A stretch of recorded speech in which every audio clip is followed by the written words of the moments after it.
This is the Ximenez-Fatio House Museum in the nation's oldest city of St. Augustine. It's one of the best preserved and most authentic Second Spanish period residential buildings in the city. Constructed in 1798 by Spanish merchant Don Andre Ximenez, it later became a boarding house run by several enterprising women. The House Museum is filled with fascinating artifacts and stories from different eras of the town's history. Hi everyone, I'm ChadGallivanter. But what we're about to experience tonight is not your ordinary museum tour. This is Mortality and Mourning, a century of death. It's a specialty tour that explores the death and spiritualism practices of different cultures that lived in St. Augustine from the Second Spanish Colonial Era through the Victorian Era. This spooky but family-friendly tour shows how the residents of this house dealt with illnesses, home remedies, last rites, and mourning rituals. It's a chance to learn and maybe get a little spooked. We're going on a special tour of the Ximenez-Fatio house on today's episode.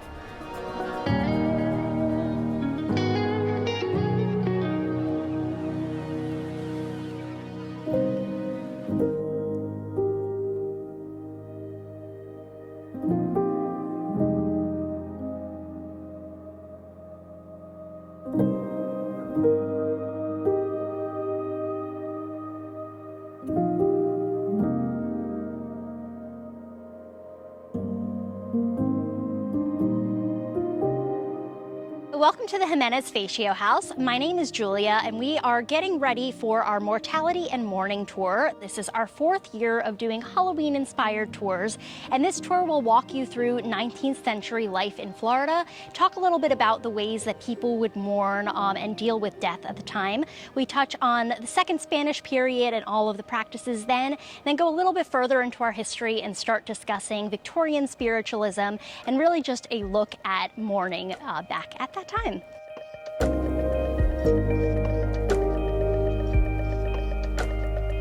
The house that you are standing in front of was built in 1798.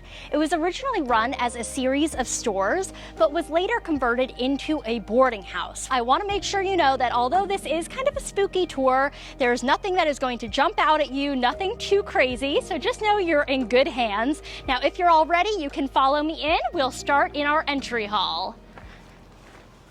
Today we are set up for a wake. Very similar to wakes today, people would come and go, pay their respects, but it was said to be more of a longer process. It would actually be a couple of hours to even a day or so. So this area of the house would have been set up, including our dining room, which would have had food available basically all day for anyone who would come, just depending on what time they arrived.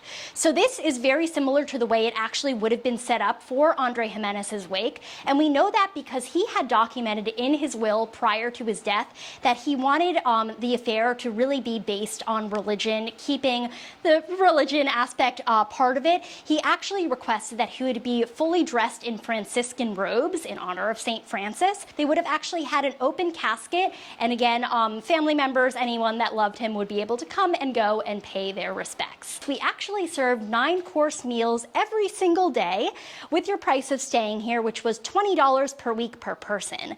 Now today, yes, that sounds pretty ideal, but at the time the normal salary was between $5 to $10 per week. So if you were able to afford $20 just on a place to stay, you probably had some money. So everything served in here had to be of the highest standards. This here is the guest parlor. So during our normal time as a boarding house, this would have been an area where guests would kind of get to know one another. Although women were allowed in this area of the home, it was said to be more of a masculine area.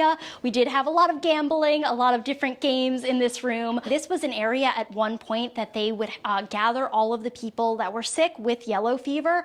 They didn't know about the spread of germs, so they didn't realize everyone crowding in here, including healthy people, would really, do some damage, but they didn't know that at that point. So once the Civil War started, of course, people unfortunately were dying at such a rapid rate, and there were so many people left with the grief and trying to figure out, first of all, that their loved one was actually in a better place, and also just wrap their head around the fact that at the time they really believed their loved ones would be safe and war would just be a quick little thing, and unfortunately that was not what ended up happening. So they actually wrote a clause into the paperwork that you would sign when you decided to join into the military or to fight, that would say that if you ended up passing away, you would have to pay a $100 fee prior to joining and starting to fight that would cover your embalming process. That was later removed because Ulysses S. Grant felt that that was kind of lowering the morale of soldiers. They were paying for what would happen to their body. Exactly. So definitely was removed, probably for, the best, but it was said that while that was still in place, 4,000 soldiers had actually agreed to that, and 4,000 of them died and were embalmed by a man named Thomas Holmes, who is said to be the father of embalming. Now, they used arsenic prior to the embalming fluid that we have today, or we use today, but it was also a way, again, people were still grappling with death and losing people. So with embalming, a lot of them would keep the bodies in a preserve them in a way that they could visit their loved ones and see that although they had passed on, there was hope for them in some way. During times of great unrest, we would actually have soldiers stay here for free in order to protect the boarding house. Other times when they just kind of wanted a little break from the barracks they were sleeping at, it was said that up to 5 soldiers could sleep in there. They would basically just pull in Spanish moss mattresses and find room wherever they could. These steps that we are about to walk up are original to the house, meaning they are 225 years old. They are made out of heart of pine, which is a material that bugs don't really eat at, which is why they are in such great condition all these years later. Welcome to our second floor of the boarding house. So a lot of people turn to spiritualism as a way to, first of all, make sure that their loved ones were okay or try to connect with them. So we do paranormal investigations in the house to this day, and we use some of the techniques that I'm about to talk about still. So we have something called mirror scrying that I'm actually going to wait until the next room to talk a little bit more about, but they also would have done something called automatic writing. So this would have been used during seances, and that is something where you clear your head of any thoughts and you try to write down anything that may just pop in your head. A lot of the times people would come up with similar things, and that was a way of them being like, this is a message from your loved one, and take it, with a grain of salt. Now, with the covered mirrors, we have those all throughout the house, and there are a couple of reasons, depending on where you were from, why you would have covered a mirror. So first of all, in some locations, while people were grieving, the last thing that they wanted to care about was the way they looked. They really just wanted to grieve the person they had lost. For other people, it was something that when spirits would leave, they often felt mirrors were portals, and spirits of any kind, whether it be a loved one or a negative energy, could be attracted to the mirrors, and then you don't want to have to deal with that. So it was also a way to protect whoever was staying in the house.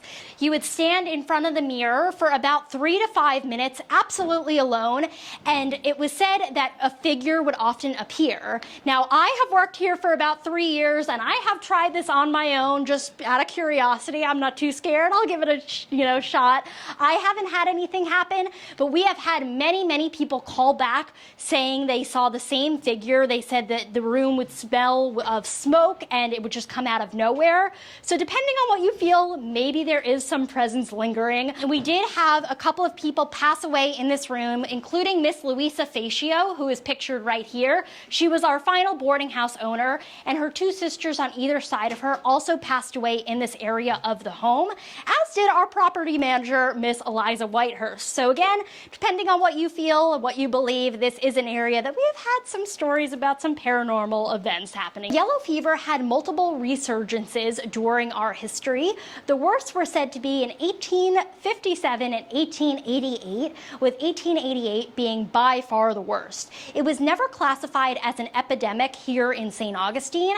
However, it was in Jacksonville. It was a very, very big problem, to the point that they actually had armed guards on each end of the city, and they basically wanted to keep everyone in town. They didn't want the disease to spread. So you had two choices. If you were sick, you were kind of staying there until you hopefully got better. But if you were healthy, you were either staying there or trying to escape these armed guards to go to an area where maybe the illness wasn't quite as bad. Again, with doctors not knowing how to treat illnesses, the one thing they thought could possibly help was the heat, the humidity here.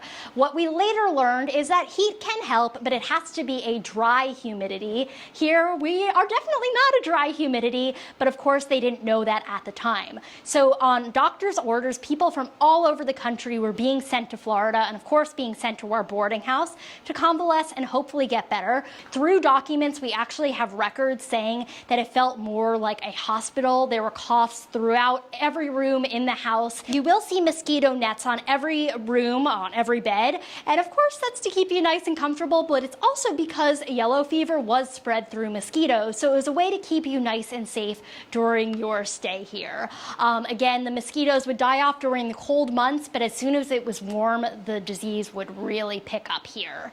We actually didn't require, but we heavily encourage guests coming here because they were ill to either travel with a coffin or travel with material to make a coffin.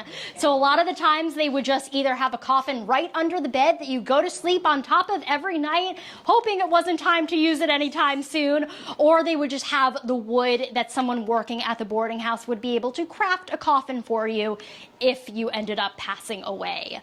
Now in this room, I do want to talk a little bit about Gothic literature, as that became very, very popular, touching after the Civil War. Again, when there was so much death, people were very curious, and that kind of translated into the art forms. But one author that we like to talk about is a woman named Constance Fenimore Wilson. She actually had stayed in our boarding house, and possibly even the room you are standing in. She actually wrote a work called The Ancient City that was published in a magazine called Harper's Monthly Magazine, very, very popular at the time, and she wrote about her experience at the boarding house and in St. Augustine. So little side note, highly recommend that if you want like a slice of life in St. Augustine at the time. But she later went on to write a book called Castle Nowhere, which was also very, very popular, and again touched on those darker themes in literature.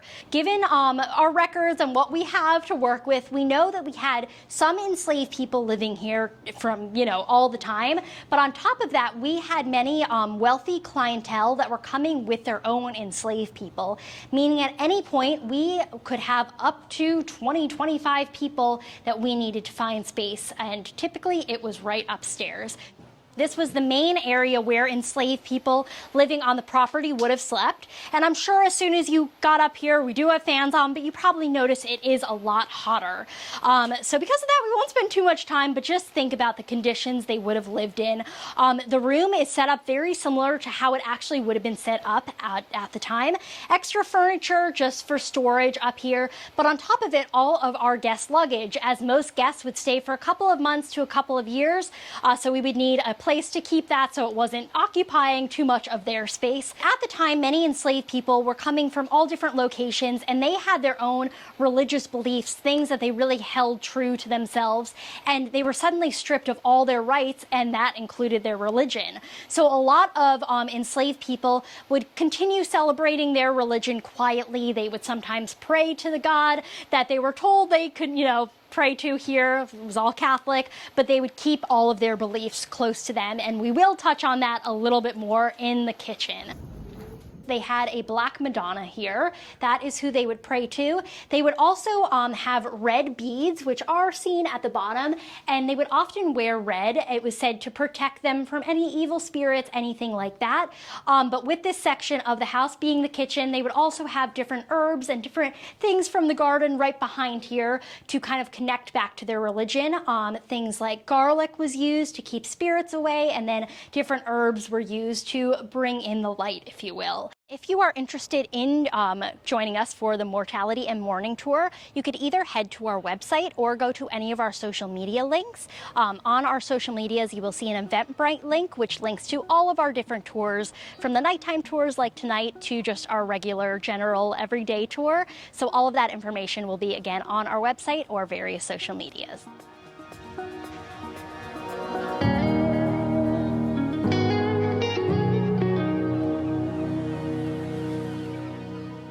From the First Coast, I'm Chad.